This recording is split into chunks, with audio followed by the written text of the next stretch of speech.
But first, let me introduce myself. My name is Katharine Hayward.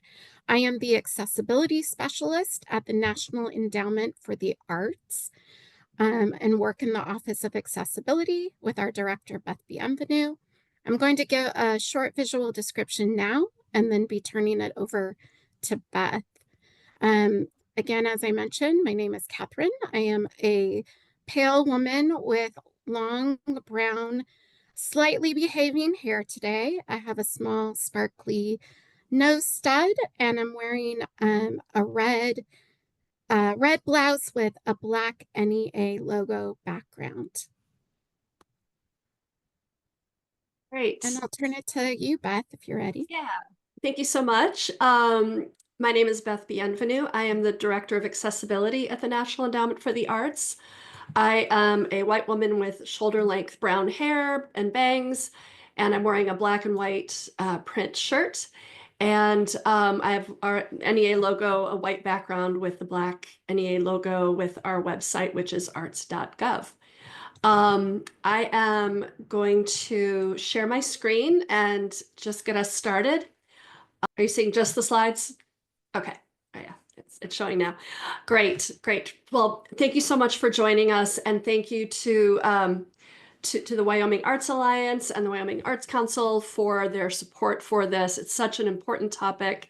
We really appreciate all of your commitment to accessibility, you and also those who joined us for this webinar. So we are the National Endowment for the Arts. We were established by Congress in 1965. We're an independent federal agency that is the largest arts funder in communities nationwide and a catalyst of public and private support for the arts. 40% of our grant funding goes directly to the states and the 6 regional arts organizations across the country. So we know that our money is being spent in communities across the country to help reach everyone. So our office, the Office of Accessibility, our purpose is to provide resources to help make the arts accessible for people with disabilities, as well as veterans, older adults, and those living in institutional settings.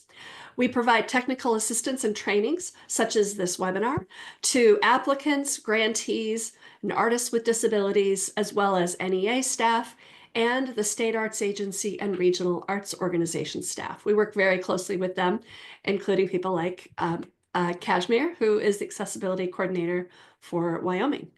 He's been doing an amazing job. So today we will talk, just give some background about disability in communities, the role that disability plays in our lives, the percentages of people with disabilities in our communities, and just a bit about why it's important to provide access for people with disabilities. Talk a bit about the laws and regulations and the requirements for arts organizations. Talk about how to improve engagement with people with disabilities. And then some examples of how to do it, both for physical accessibility and program accessibility. We'll provide some examples. And then we'll wrap up with some resources and some time for Q&A, hopefully. But first, we'd like you to use the chat feature to talk about, just to tell us what type of organization you're with. What type of art form do you represent? Is it, theater, dance, museums, arts education organizations, presenting or multidisciplinary, or do you represent a disability organization, or are you an independent artist or just an individual interested in this kind of work? I can't see the chat, but I will, let you guys do that, and hopefully I can check it out when we're done. So I'm going to pass it over to Katharine, who will talk a bit about disability in our communities. She let her re-engage her camera. There we go. I'll pass it over to Katharine. Hello, everyone. Can you do next slide for me, Beth? Thank you. So as we talk about disability, there are a couple of main models that sort of frame the way in which disability has been talked about. The first being the medical model. which really frames disability as an individual problem. So it's rooted in the individual, and it's the individual that must be fixed or learn to adapt, versus the social model of disability, which frames disability as a problem within the environment and barriers that are in the environment. So once those barriers are addressed and we improve accessibility, an individual with a disability can thrive and participate in their community.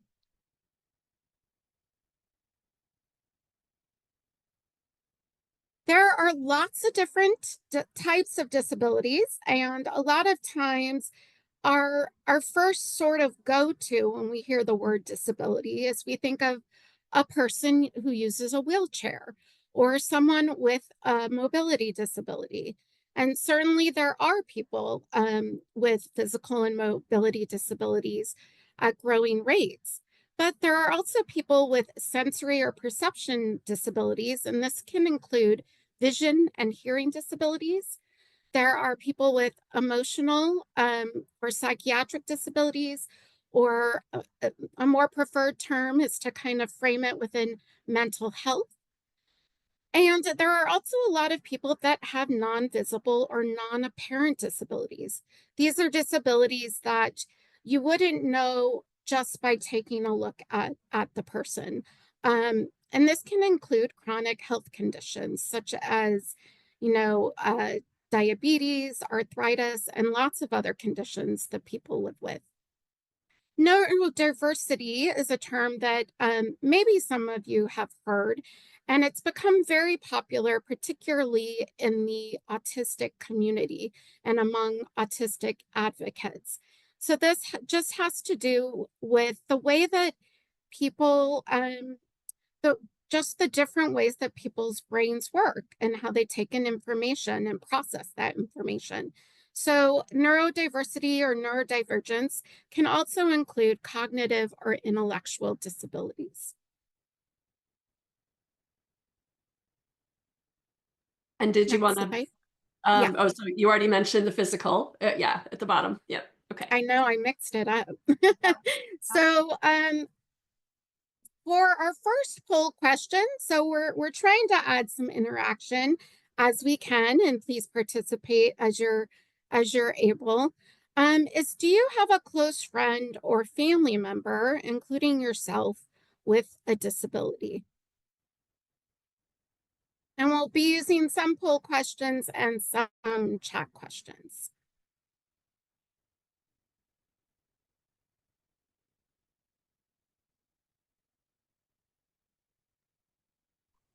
This is Beth. I want to just double check. Are you seeing the poll? I have the poll on my screen. I just want to make sure that that's not showing up and blocking the text from my screen. It's not blocking. No. Okay, we'll close out of that. And are we getting some responses?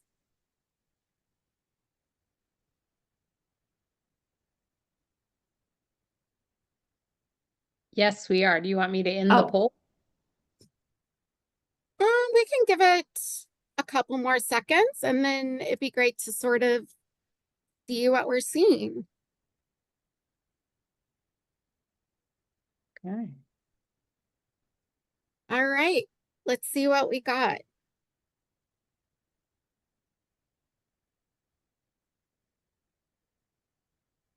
Can you all see that?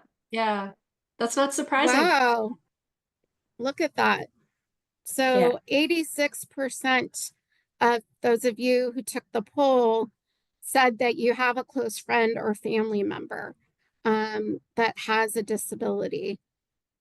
And I think that's part of what we'll find is that when we start to think of it on a personal level, and part of what I'll talk about is that, you know, people do not necessarily identify as having a disability, but we find in a lot of cases that improved accessibility helps many. So let's go ahead to the next slide. And just remember that you just saw that 86% of you said that you had a close friend or family member with a disability. So one of the national surveys that's used, and there are kind of these 6 standard disability questions that are asked, and this is looking specifically at adults. So it's not getting children and youth. But we've been seeing an increase in the number and the percentage of adults nationally that have a disability. And right now it's 29%, or about 1 in 4. And some of you may remember when the numbers were 1 in 5 or 1 in 4, but more at 25%. And we're definitely seeing that number increase. When we look at older adults, so those 65 and older, it goes up to 44% of older adults have a disability. And this makes the disability community still the largest minority group in the United States. So in the chat, I want you to think. Actually, Katharine, this is Beth. I saw that the chat is the chat does not work. It's disabled for. Oh. Okay. So one of the things we were gonna ask is whether you thought disability estimate in Wyoming is higher, lower, or about the same. And it would have been really interesting to see what you thought after just seeing in our small participant group, what you would have thought. So that's something to sort of think about, and part of why I wanted to ask people to just reflect within their own group, because when we start to think about it, I have several family members that probably would not say they have a disability, but I have a brother with ADHD. I have a nephew on the autism spectrum. So and it kind of goes on and on once you start paying attention to it. We'll go ahead and go to the next slide then. So in Wyoming, it's pretty close to the national estimate. It's approximately 1 in 4. 28% of adults in Wyoming are living with disabilities. And I have an image here, which is 4 stick figures. One is orange, representing the 1 in 4 adults that have a disability. And it's in the shape of sort of Wyoming as a state. And the text reads 127,885 adults in Wyoming have a disability. And I'm just trying to model a little bit when we have images to try to give a visual description. Oh, okay, great. So the chat might be working now, which is good because we're going to have a couple more questions along the way. Yep, I see everyone. I'm going to go ahead and add the question from before, and people can feel free to tell us what type of organization they represent. I mean, we let the cat out of the bag about the estimate for Wyoming, but go ahead and let us know who you are and who you're representing. In terms of the types of disabilities, the 6 disability questions are somewhat limited in how they ask about it. And I find that this is often surprising to people, that a cognition disability is often the most common type of disability. Again, because our thoughts just naturally go to disabilities that maybe we have seen. So in Wyoming, 13% of adults have a cognition disability. And the way they ask it is whether they have a serious difficulty with concentrating, remembering, or decision making. And because I sometimes forget how they define it, I have included it in the slide here.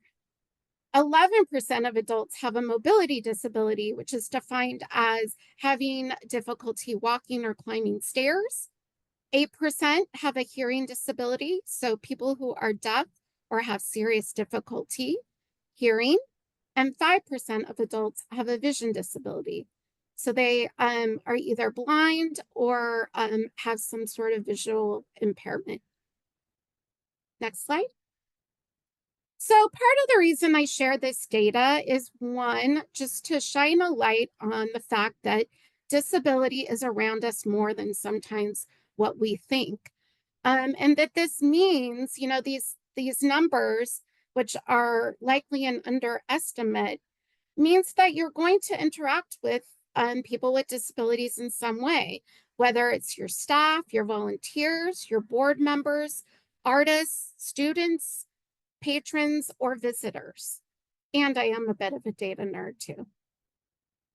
Next slide.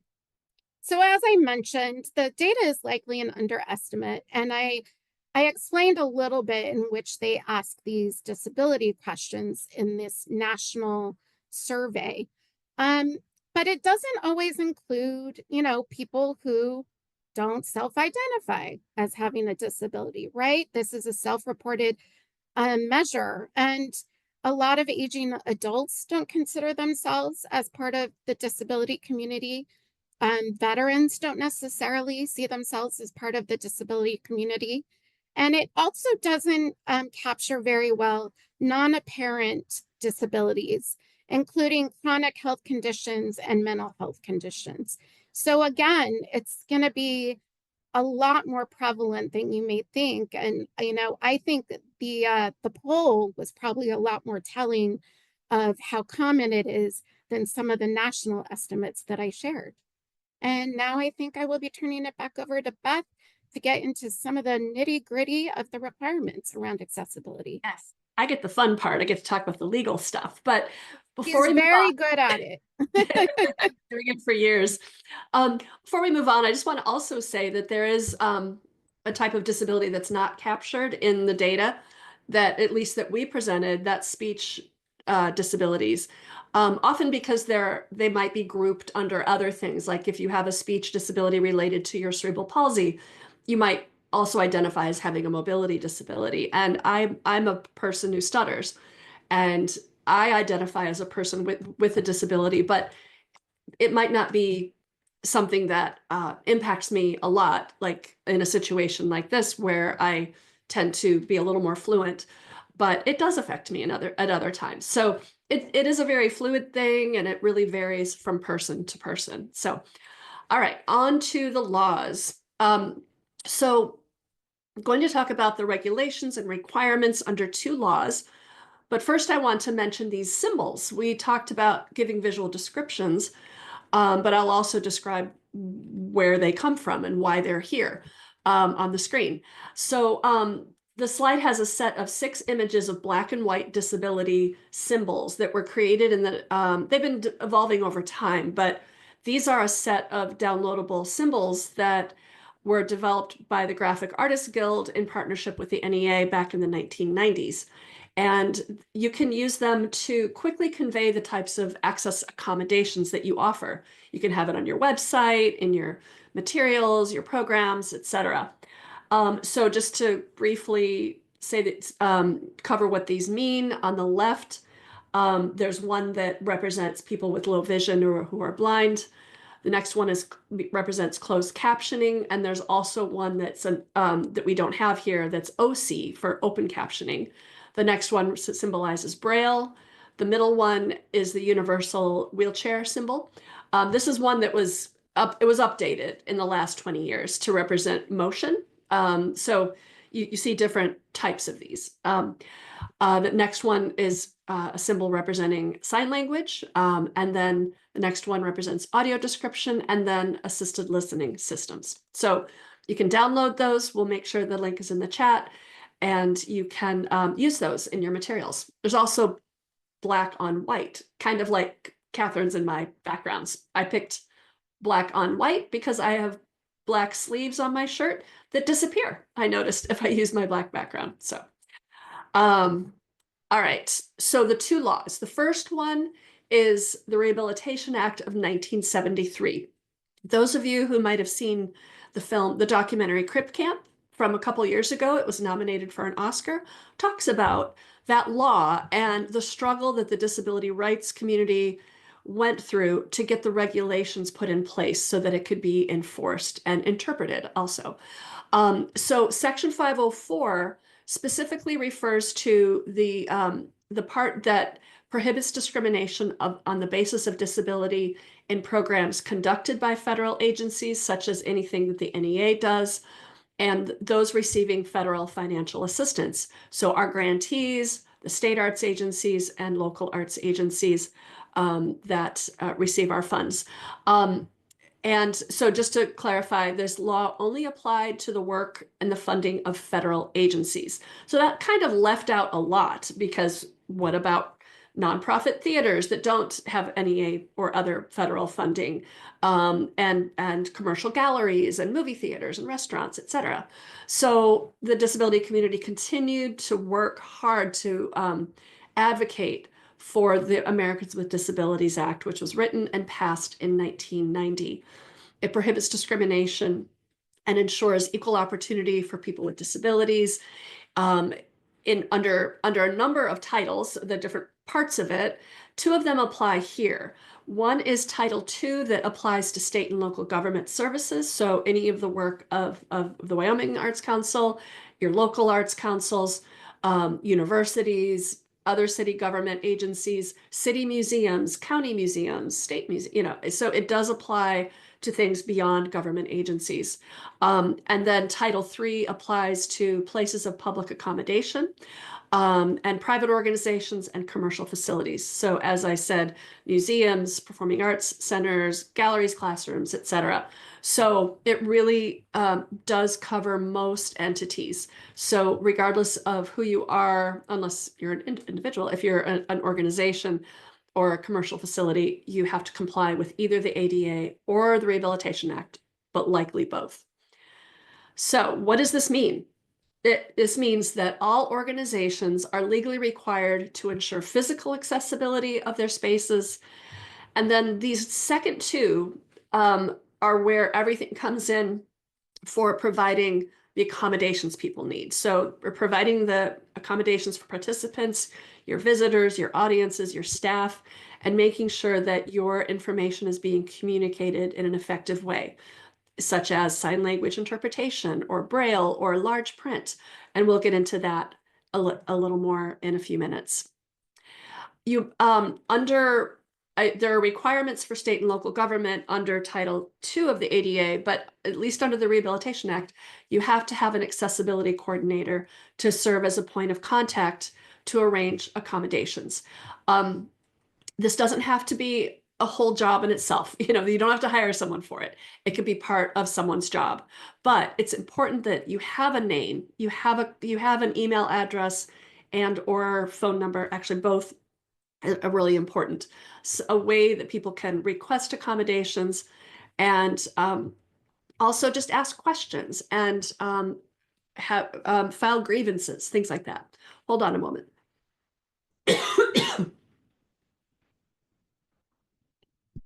Okay, I've got a cough. Hold on.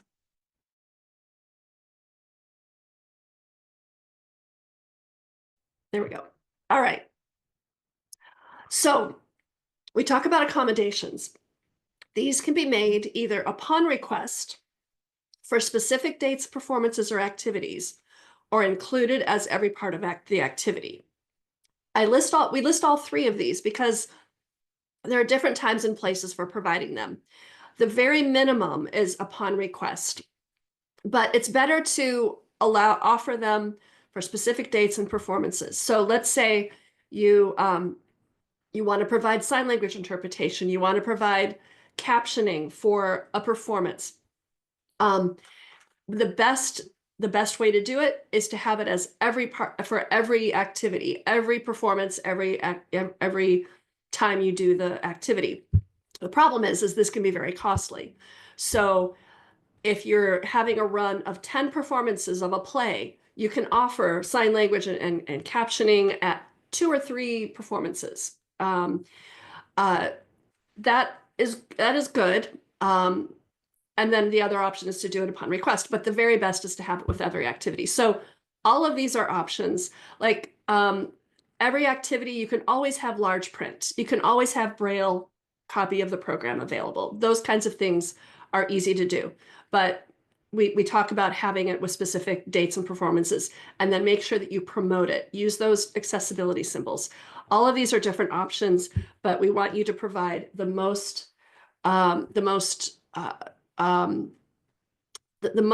access as you can within your budget, and always provide things when they are requested, and work with the patron to make sure that they receive the accommodation that they need.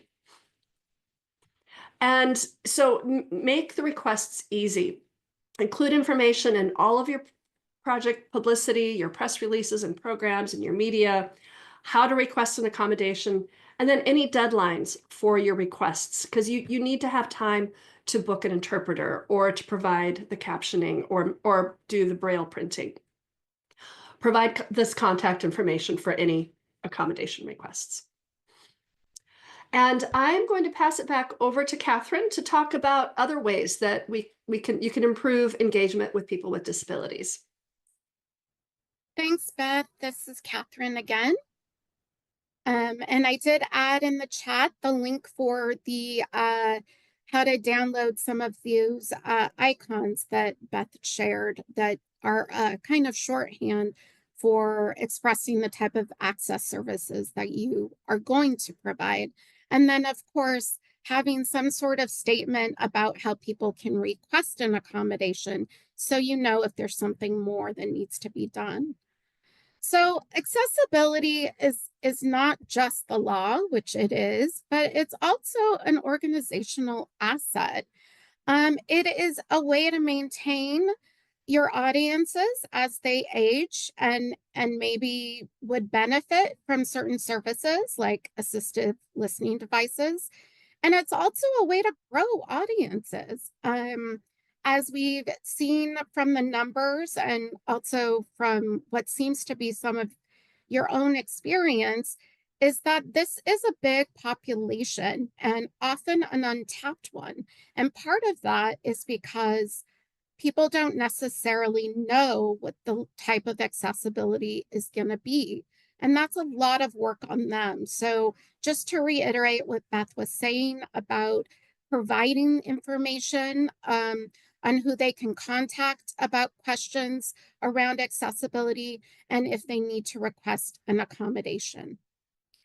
It also brings in, by having attention on disability and highlighting accessibility, it brings in new and exciting programs.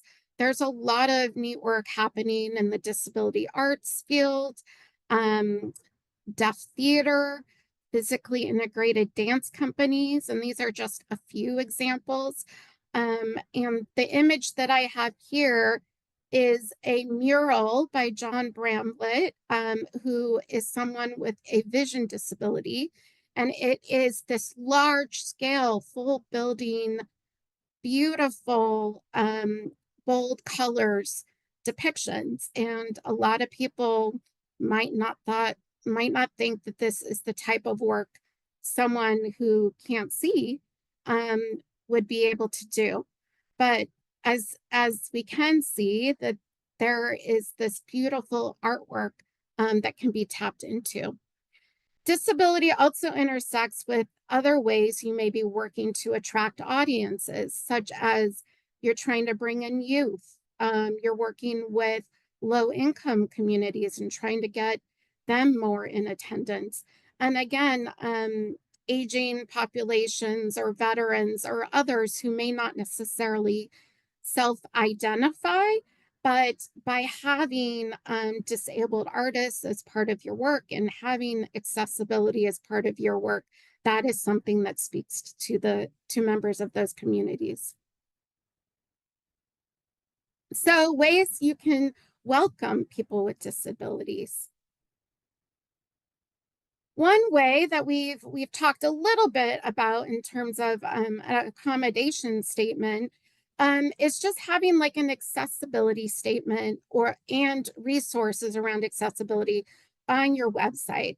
So something that helps describe either any access services that you provide or you're going to be providing for an upcoming event, or simply having that statement about who they can connect with if they have any questions.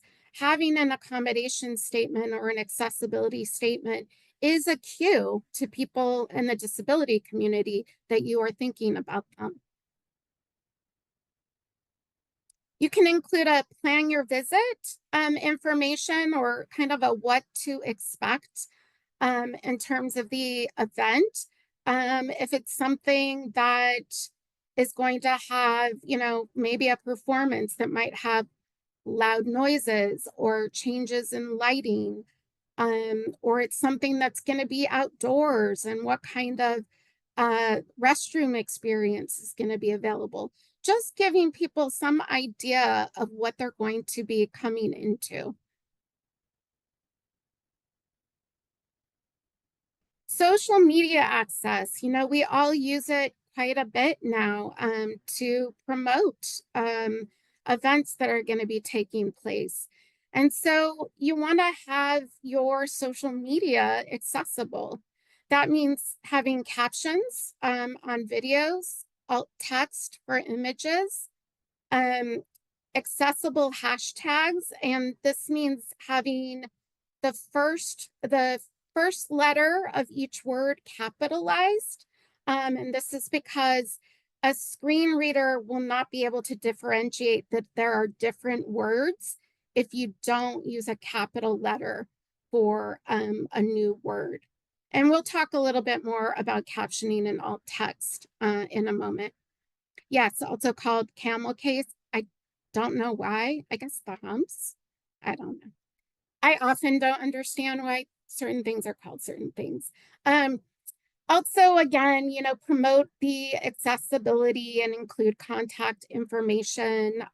If it's something that is, not like a big flyer or on your website where, it's more of a postcard or something where you don't have a lot of space, using the disability access symbols can be a good way to do that. And you'll notice there are certain things we're repeating, and that is partially because if there's just one thing that you get out of what you can do after today, I hope it's that you figure out who would serve as your accessibility coordinator and developing a statement about how to request an accommodation. Again, just having that statement can go a long way.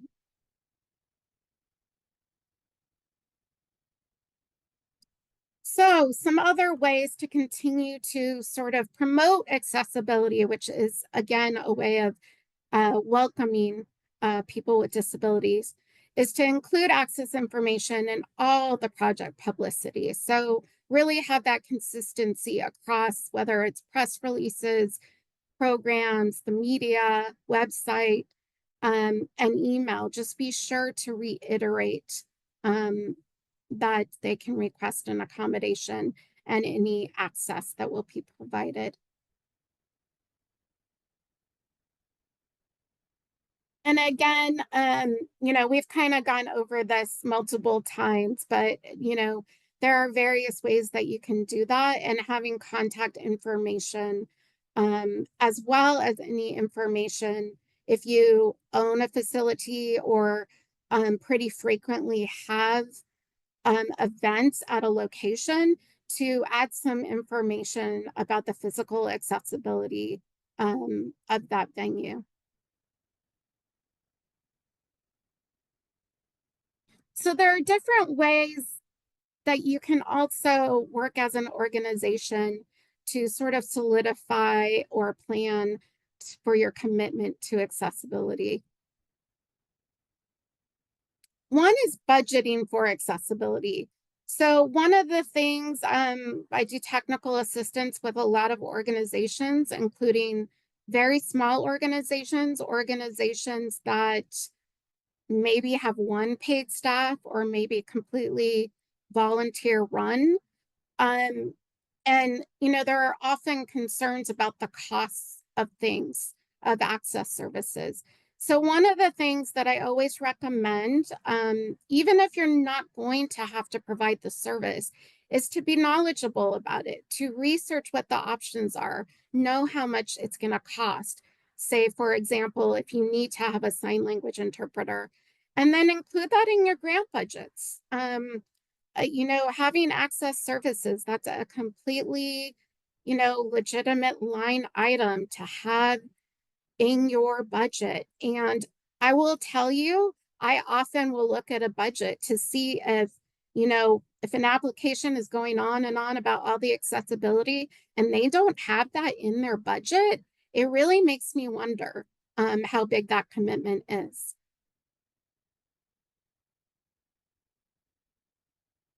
Next slide, or next, yeah, bullet, thank you.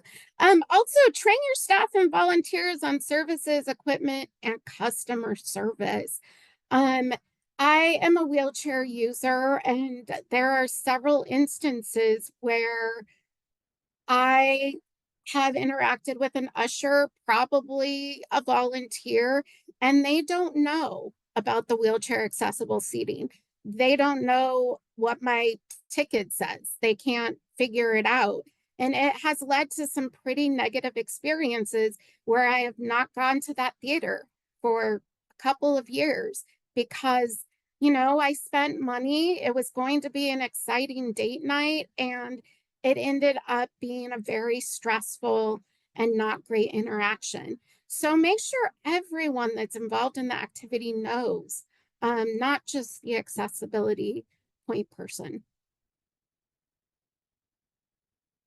And if you do any sort of call for art, you know, call for submissions or have your own application processes, be sure that those are accessible or that you have worked out a way that you can accept an alternative format for a submission.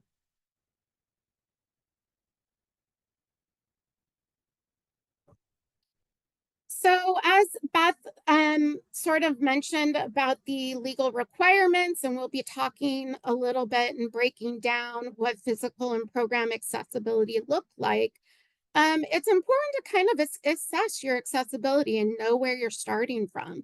So you can use checklists. We have a brief accessibility checklist, which is a very good reference. But I would use it as a reference. And it's kind of a good, quick way to figure out where you might need to dive in deeper. Doing a Section 504 self-evaluation is a more thorough and comprehensive way to do it. The NEA has a workbook, and if you get a grant from the NEA or from the Wyoming Arts Council using NEA funding, there is a requirement to do a Section 504 self-assessment.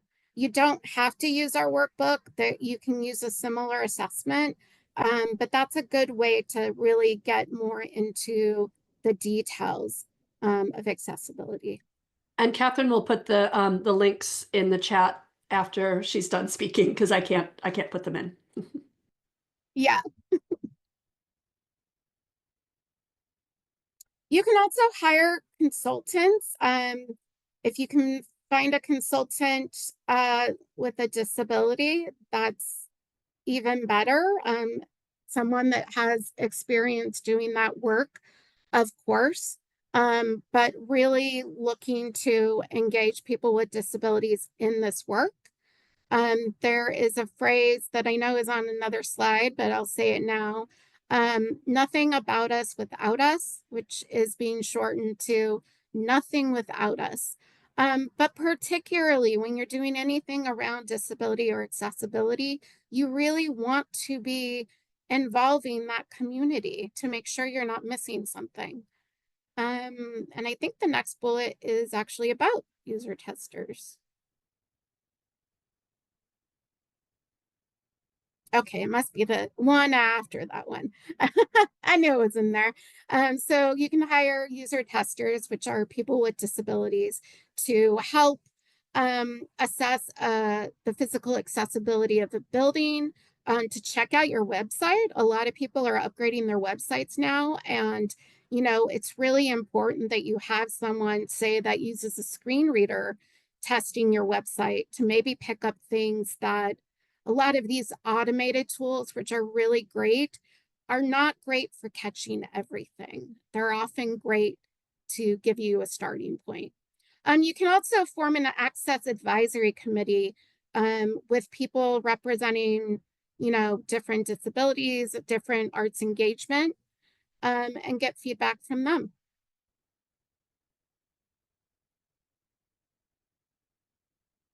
Next slide. Hey, what do you know? It was coming up. So nothing without us. Ensure that people with disabilities are represented throughout your organization. This can be on your board, staff, volunteers, panels, committees, in any of the work that you do. You can conduct a community needs assessment if you feel like you don't have a full enough representation of experience.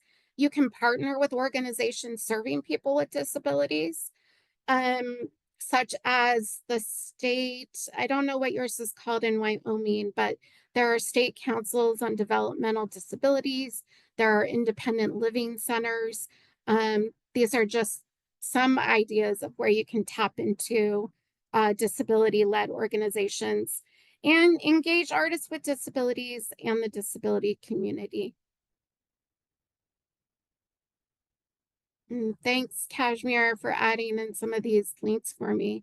So a poll question before we get into accessibility. If we're able to pull that up, how knowledgeable do you feel you are about accessibility?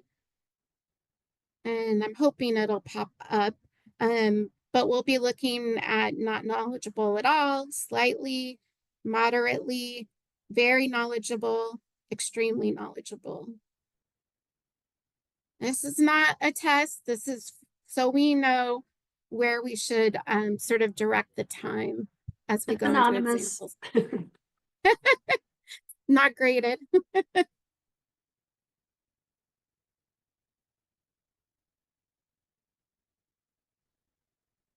All right, I think we've got everything here. So I'm going to end the Great. poll and share that with everyone.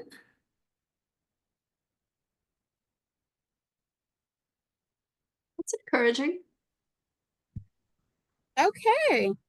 So we've got a range, but we definitely have people at least feeling slightly knowledgeable. A little over half of you are moderately knowledgeable. And we got someone who's very knowledgeable. And, we want to tap into this expertise. So do feel free to share things in the chat. We'll hopefully have some time for discussion at the end and would love to hear sort of your experience and what your questions are in moving forward. So thanks so much. So slightly and moderately. I'm going to switch it back over to Beth to talk about physical accessibility.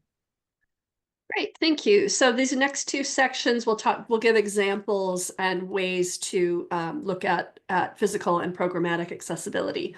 And the link here in the chat is for the link on the screen is for the 2010 ADA standards for accessible design. And this is an important link to have because it goes through everything you need to know about measurements and door widths and bathrooms and everything.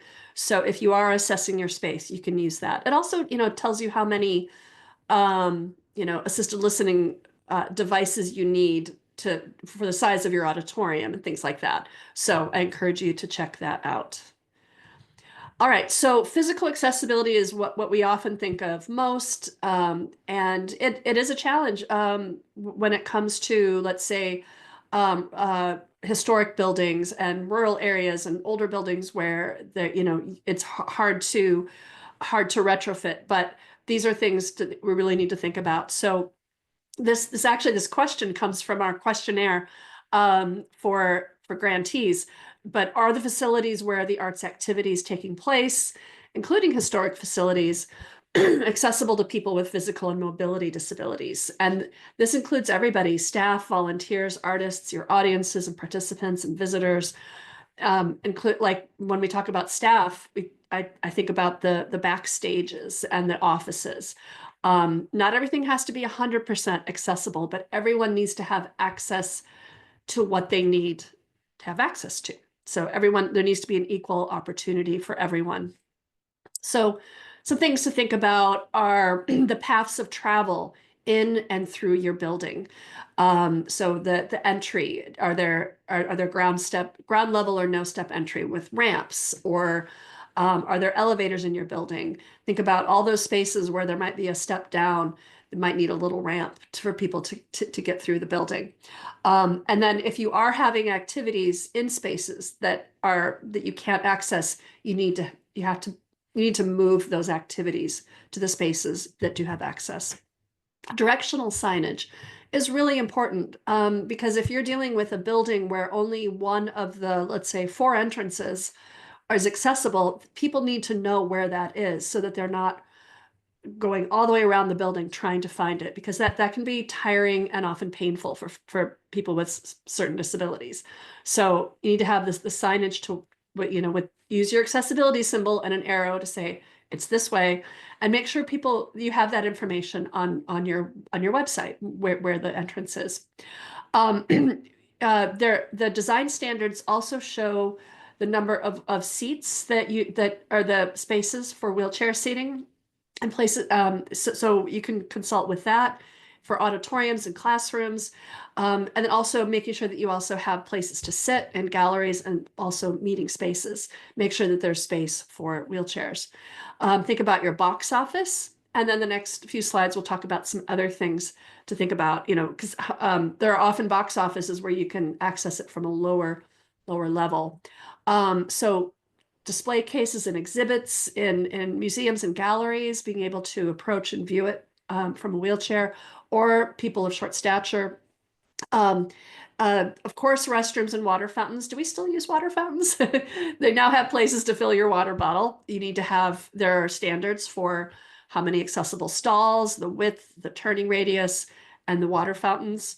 Make sure that your emergency exits have audio and visual alarms, or that your emergency system has both audio and visual emergency alarms, and that your emergency exits are accessible and not blocked. And then, of course, parking. The design standards show how many accessible spaces you must have. And think about your staff and your artists. It's not just audiences and visitors. Studios, classrooms, your backstage. That's often a tricky thing, is people being able to access the stage and the backstage. It's often just the audience that people have been thinking about over the years. So it's becoming more and more of an issue as more disabled artists are touring and performing, and we need to make sure they have access. And then the staff areas, your offices, your meetings and break rooms, and think about offering remote and hybrid options, and making sure that if you do have a meeting in an inaccessible space, that you actually move it to an accessible option. And so that's just a very quick and dirty coverage of this. There's a lot more, but you can always consult with us if you have questions, and look at the design standards. But I'll pass it back over to Katharine to talk about program accessibility, effective communication, and auxiliary aids. Thanks, Beth. This is Katharine again. If you haven't gathered, I'm the talker, I think. So program accessibility, this is one that is a little bit more difficult for people because it is so broad and it is so specific to what your activities are. But program accessibility is really looking at how your project activities, so not the physical side, but the activities, are accessible to participants with disabilities. And it has a lot to do with effective communication and how people are able to interact and participate in the activity. So we're going to talk about some of the different forms of communication access, because effective communication is really a key component of program accessibility. So we're talking about it a little bit by different disabilities, but I do want to make mention that that there is overlap, that what might help someone with a vision or a hearing disability may also help someone with a learning disability or another type of disability. But some of the things that we think about as access services for those with vision disabilities include alt text for images. If this is something that an artist is providing you, if this is an image of their artwork, I think I saw someone is involved in photography. I can't remember if it was a guild or what it was. It's always great if you can get that description from the artist themselves, because they are going to be able to tell you a little bit more about what's going on in that image. And I'm going to further define alt text in a moment. There's also audio description or visual description.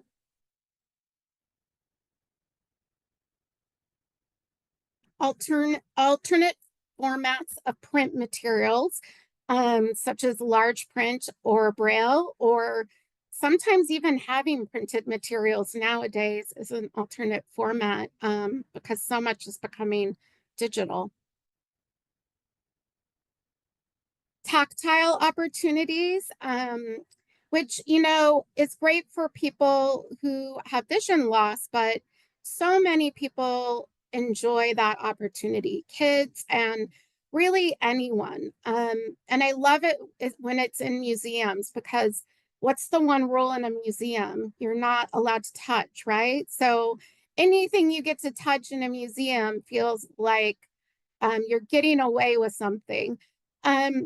So, you know, sometimes in museums, they'll have 3D models like of sculptures that allow someone who has vision loss to sort of, you know, get a sense of what that sculpture looks like by being able to feel the model. Leftover fabrics can be used in so many different ways, whether it's from fiber art, or if you have something where costumes are involved, you know, allowing individuals to be able to feel the fabrics of pieces that weren't going to be used anyway, so that are just purely left over. I did, on one of my trips, there was a tactile opportunity in a museum, and they just had like a piece of yarn. It was a big fiber art installation, and we all got to feel this piece of yarn. And I think we were all walking around feeling it the whole time, even past the exhibit we were looking at. So next, I just want to talk a little bit more about what's meant by alt text and audio description, because these are words you probably hear a lot. And I've noticed we don't often define them. So alt text is really descriptive text that conveys meaning of an image. And you're really trying to get the most important elements. It's not meant to be a long paragraph. It's really just meant to convey the key components of that image. And when I was talking about having maybe the artists help, or even if it's just an image of a person, like if you got my bio image, it might be better if I wrote the text for that rather than you having to figure out, you know, how does this person identify? But it helps convey whatever that person feels like is what they want the other, they want the person who can't see to be able to experience. Audio description is providing a verbal description of key elements of what is being shown. And although we do our best to do it, there are professional audio describers. And if someone requests audio description, you really should try to get a professional audio describer. I still sometimes have a hard time deciding what I want to, you know, pick up on to describe. And those professional audio describers know exactly what they're supposed to pick up on. They know how to do it concisely, and not hold up the rest of what is happening. And next, we're going to talk a little bit about communication access for people with hearing disabilities. So that includes things like sign language interpretation, assistive listening devices, captioning. There are several types of captioning. And like here, we're using, auto captioning, closed captioning, versus real time is, a person who is transcribing in real time. And there's still some debate about, how good auto captioning is. I do recommend that if, for example, you're going to use auto captioning as a sort of your foundation for like videos, like if you put things on YouTube, you can get auto captioning, and that's a great way to sort of get a bulk of the work done. But you want to go through and edit it and make sure that it is using the right terminology, spelling names correctly, and not sneaking other things you don't want. My husband's a professor. He has to record lectures, and it gave a very interesting phrase to when he coughed during one of the recordings. So, and transcripts are having that full length document of what's been happening throughout. So with captioning, you're seeing it as I'm talking right now, whereas a transcript, you would have the whole presentation that would coincide with all the slides. Yeah, important for a podcast. Yeah, great for radio stuff. So our last poll question is about, do you use captions when watching, videos, television, streaming, in anywhere that you are watching something? Do you use captions? Often, sometimes, seldom, or not really.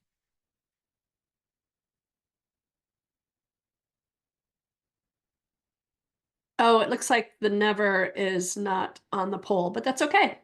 Yeah, that's okay. Put that under seldom.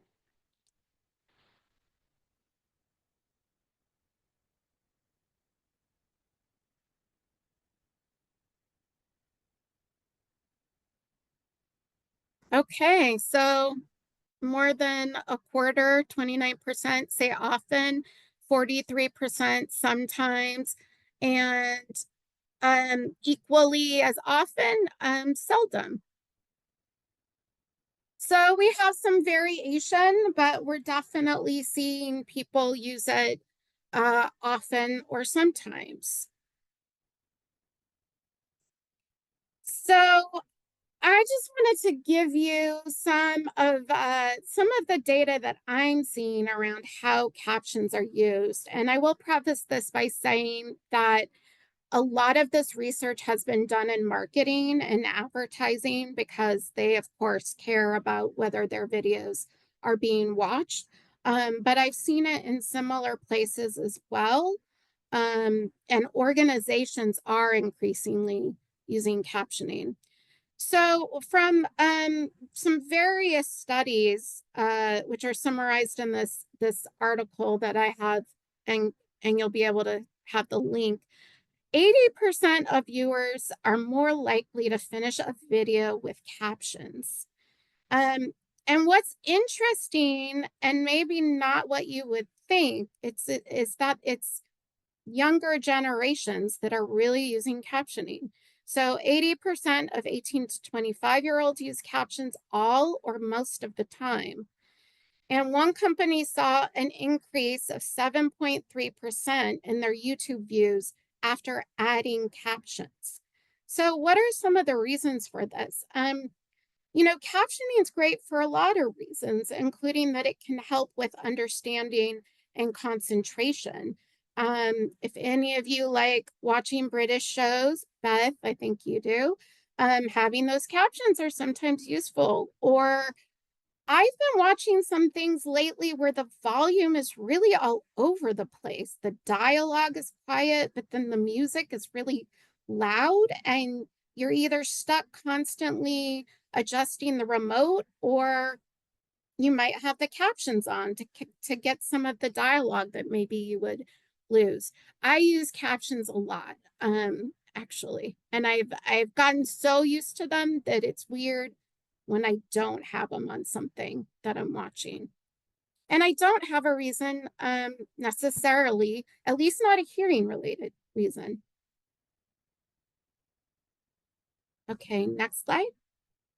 A few more program accessibility examples, and then we're going to wrap up with resources and have time for some questions. So we mentioned the pre-visit materials, kind of laying out the what to expect when you get there. Sensory friendly or relaxed programming. This has to do with trying to reduce lights and sounds, having warnings for strobing light, keeping things fragrance free, allowing for the ability to move around during an event. And sometimes even, we talked about some of the things that cost money, but there are a lot of things that don't, including some of these things we're talking about. Sometimes just setting the stage of, feel free to move about, do what you need to do to take care of yourselves, allows people to feel like they can do what they need to do and that they're not going to disrupt what's going on. Content warnings. You see this quite a bit now with film and television, at least if you're streaming it. You see that. But, if you're going to be using a video clip, or perhaps you're having a talk that goes along with the event, you might want to make mention if there are any topics that could be difficult for people, to allow them the choice of how they're going to take care of themselves, or whether they need to not be there for that particular point. Also having quiet hours and spaces, if possible. All right. In terms of language too, you really have to consider your audience and who you're speaking to. So if you are putting things out for the greater public, you really want to aim for a 6th to 8th grade reading level, or lower as appropriate for your audience. You know your audience, you know your community. There is also something called easy read, which is a lower reading level and sometimes includes illustrations. Again, having volunteers and staff to answer questions and provide assistance is really important. I think I saw there's someone here from parks. Outdoor stuff is tricky, right? Whether it's a festival, whether it's being at a park. And if it's something where there is a lot going on or multiple places to travel, it can really help to have someone available to provide assistance and help guide people on where they're going and what they might encounter in terms of paths of travel. Also schedule time for breaks. Usually, even a meeting, if it's much longer than like an hour and a half, you want to be able to schedule a time for breaks and really, break up these huge chunks of time that you may be spending together. And having live stream hybrid options. We are so appreciative that this was available as a virtual webinar, and part of that is because we didn't really have the budget to come out to Wyoming, which at some point I do want to come out to Wyoming, actually, because my in-laws live in Wyoming. Shout out to Riverton, and they lived in Du Bois for a really long time. But being able to have this virtual meant that we were able to provide this training, and it's really been a great option for people with disabilities to also participate when maybe the physical environment isn't as easy.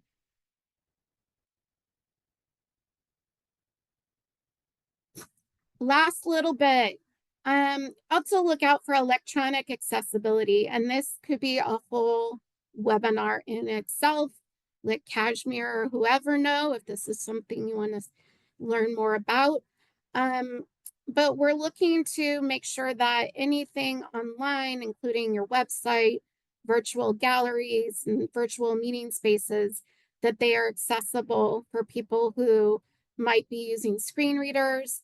Again, having the alternative text for images, doing audio and visual description, which we tried to do whenever we showed an image in our presentation, using accessible fonts and having appropriate color contrast. Again, having captioning, which was available as part of this training, and sign language interpretation. So a lot of the things that you would have in person are also considerations for a virtual event.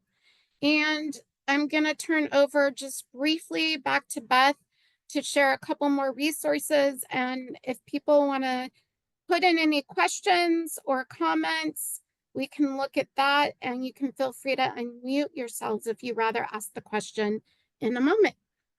Back to you, Beth.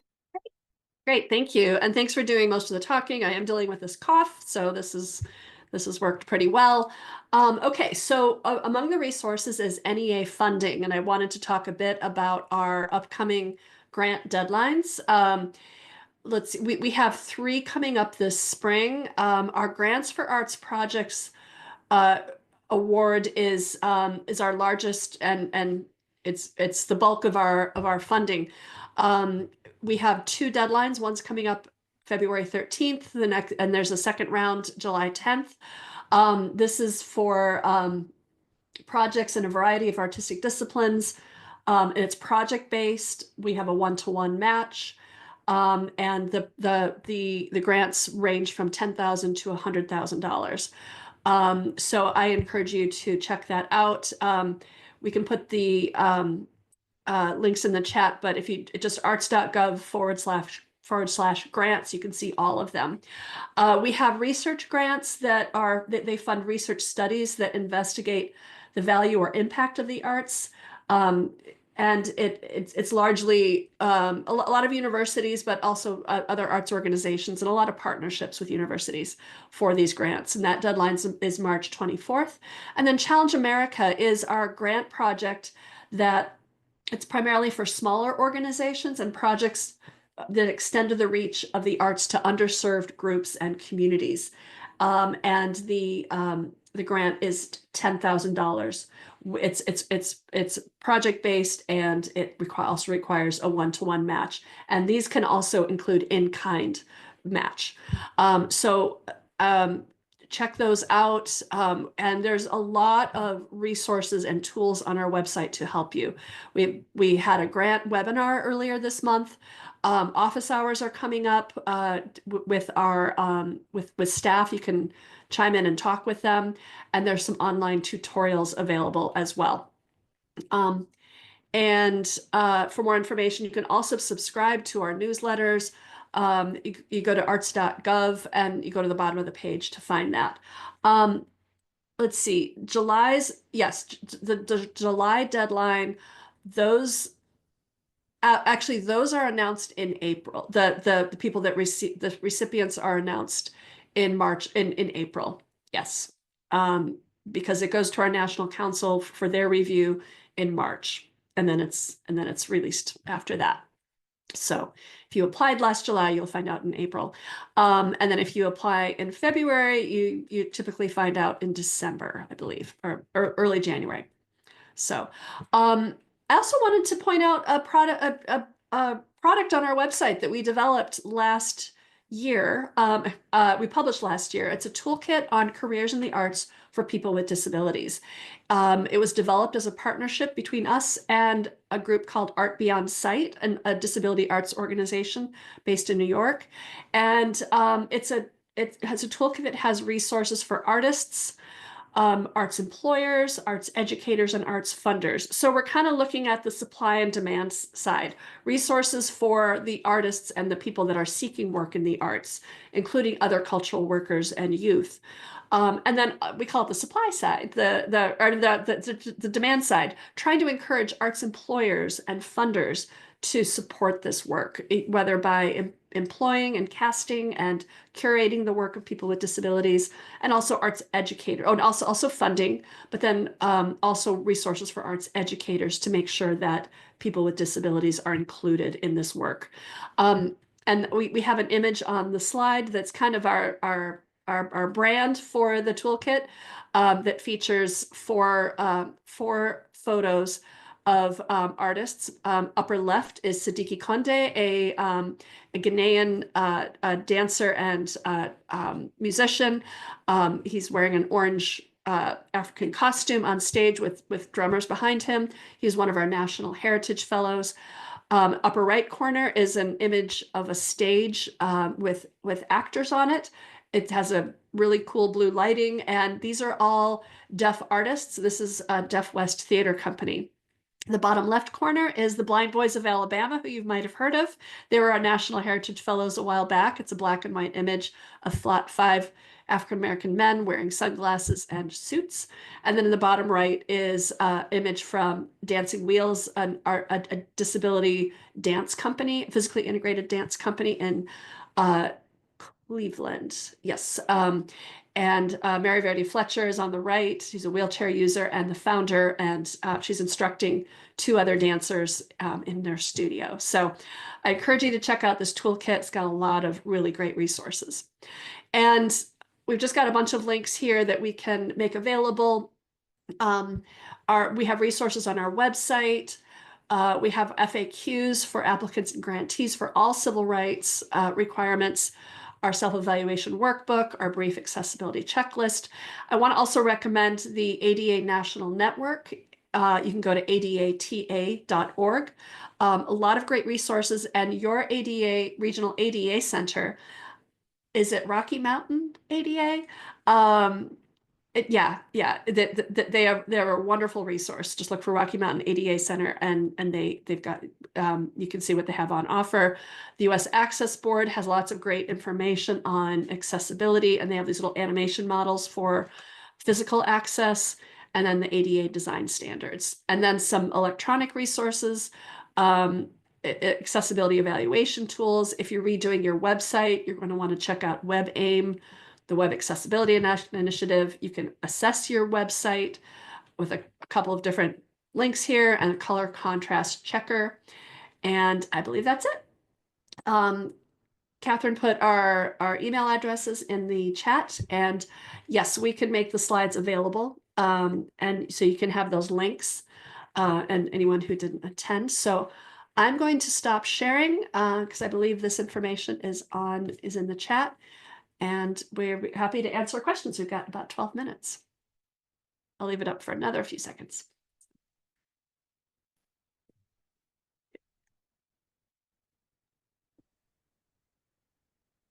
This is Katharine. I just want to say also that you will find that there are lots of staff that are available to speak with if you're considering applying for an NEA grant. I know, and I felt this too before I started at the NEA, it's a little intimidating, the federal government. And we would really love to see more applications from Wyoming and see more projects get funded in your area.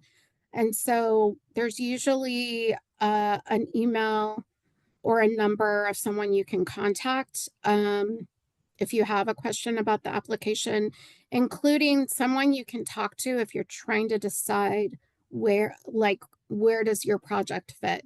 Which place should I try to submit an application? And, just know it is very competitive, but if you don't get it one time, keep trying.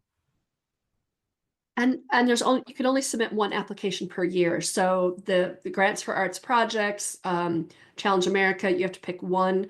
There are some exceptions, but I can't really speak to that at the moment. The best thing would be to talk with one of our specialists. But it's 99% of the time you can't apply for more than one. We do have some individual fellowships in the literary arts. That's the only grants we have for individuals. So those are also on our website. So it looks like we had one other question in the chat. What's the biggest challenge you see coming into 2025? Is it business as usual, or are there pain points that you expect will need attention? We're just going to continue business as usual. We want to make sure that we are serving as many people in our country as we can. We want to make sure that people with disabilities are included in that. And we're very excited to be working with the state arts councils on this. You guys have been great partners. And yeah, we're just really looking forward to continuing this work. Thank you. I did want to take a second and introduce myself for anybody who doesn't know me, since things got a little out of order just because I was having technical issues, and I thank you both for kind of taking the lead on that one. So I'm Cashmere Balland. I'm the Grants and Administration Manager. I'm also the Accessibility Coordinator. So if you have questions, also you can come to me, and if I don't know the answer, I will definitely go to Beth and Katharine because they have all the expertise. And I also wanted to thank Waya today for helping host this, helping me with my Zoom problems. And I wanted to give Desiree a chance to talk a little bit about Waya while we wait for some more questions to come in, if anybody has any, just so we can kind of make use of the time that we have. Thank you so much, Cashmere. My name is Desiree Brothy. I am one of the newest board members with Wyoming Arts Alliance. I'm also the executive director with Arts Cheyenne. In the mindset of accessibility, I'm a pale woman with blonde hair and a red shirt and kind of a chaotic artwork gallery wall behind me.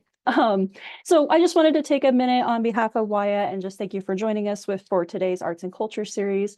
We are so excited for this partnership that we have with the Wyoming Arts Council, their support, vision, and dedication to continue to foster our statewide arts community are always, what make the work in Wyoming possible. So we so appreciate that.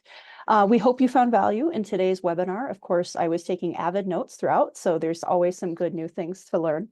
And then I would be remiss if I didn't say that as a final reminder, legislature, of course, started this week. We're going to be keeping from the Waya side an eye out to kind of watch and maintain what happens with culture budgets around the state. Our advocacy day this year, if you're interested in that, is going to be on February 28th. Which is, of course, the same date as the Governor's Arts Awards. So save that date and keep your eyes on the social media and everything for that. And then don't hesitate to reach out to Ryan, who is our executive director on this call as well, if you have any questions on that. Thanks, Desiree. So let me see here. I'm not sure if we have any more questions, but I will also just do one more plug, and I apologize for not setting a very good example. I am a woman in my 30s. I have long brown hair that is currently pinned back a little bit, and I'm wearing a black shirt with a green cardigan. CSG, the Community Support Grant, is coming up, applications for that. So if you are applying, I would definitely, I believe it was Katharine who said, make sure you put this in your budget. If you're thinking you're going to have some things that come up, or if it's not something that you're used to doing, definitely put that in those budgets. It's something, accommodations are something that we ask about in the application itself. So that's just more, accountability you make for yourself if you're adding that into your budget. So just a shameless plug for Community Support Grant.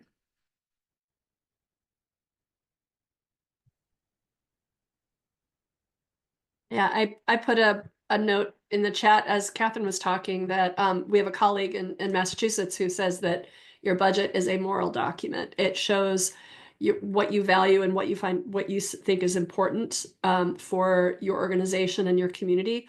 And so having the cost of accessibility in your budget shows that you value it, and that also gets reflected in your grant applications as well. Wonderful. Okay, well, I'm not seeing any other questions. So yes, definitely use us as resources. Thank you, Beth and Katharine, for all of your help with this today and for presenting and sharing this wonderful information with all of us here in Wyoming. It's definitely important work that we all need to have at the front of our minds. And I thank you all for your patience with Zoom today. So yeah, I guess if we don't have any questions, we can kind of wrap up for this. But yeah. Thank you all. Thank you for inviting us. Yeah, Yes. thank Thank you. you, Beth. Thank you, Katharine. Thank you.